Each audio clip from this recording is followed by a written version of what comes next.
1162 See the cold valleys of Mongolia. The scent of snow filled the air, and far away echoed the sound of galloping horses. In this harsh land, a child was born, Temüjin.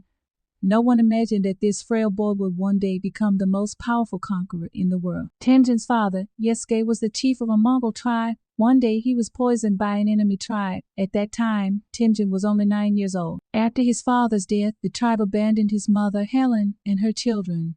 It was the middle of winter, snow, hunger, and loneliness everywhere. It is said that Temüjin and his family survived by eating grass roots, tree bark, and mice, but they did not give up. Their hunger and hardship became the foundation of a warrior. When Temüjin grew up, he decided to reunite the Mongol tribes. At that time, the Mongol nation was divided into dozens of small tribes, constantly fighting one another. Temüjin first won the trust of tribal leaders. He established laws based on justice and told his people that honesty and loyalty were more important than blood, race, or tribe. Gradually, tribes began to join him. He built an army based on merit. Those who were loyal became leaders. In 1206 CE, all Mongol tribes gathered in a great assembly. There, they gave Temüjin a new title, Genghis Khan, meaning universal ruler or king of all people. The beginning of the world's largest empire. After uniting Mongolia, Genghis Khan turned his gaze beyond. First, he attacked China. The Jin dynasty was powerful, but it couldn't stand against the lightning-fast Mongol cavalry. Genghis Khan used advanced military tactics, horseback archers, fake retreats to trap enemies, and lightning rays. Within a few years, northern China fell into his control. Next, he turned towards Central Asia, where the Khwarezm Empire ruled, with Samarkand as its capital.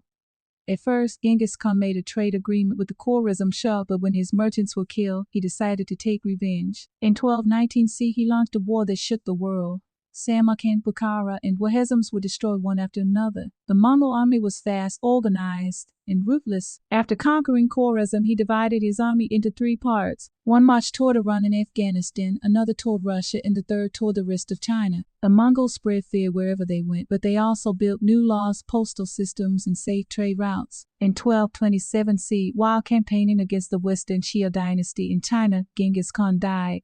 The cause of his death remains a mystery. It is said that he was buried in a secret place so that no one could ever find his grave. After his death, his descendants expanded the empire even further into China, Iran, Russia, and Eastern Europe. It became the largest contiguous land empire in history, stretching from the Pacific Ocean to the gates of Europe. Even today, people remember Genghis Khan in different ways. Some call him a ruthless conqueror, while others see him as a great leader who united a scattered people and changed the course of history. The journey from Temüjin to Genghis Khan is a story of hunger, struggle, and determination, a story that proves it's not fate but courage that changes history. Stay tuned for more stories like this, and don't forget to subscribe for the next video.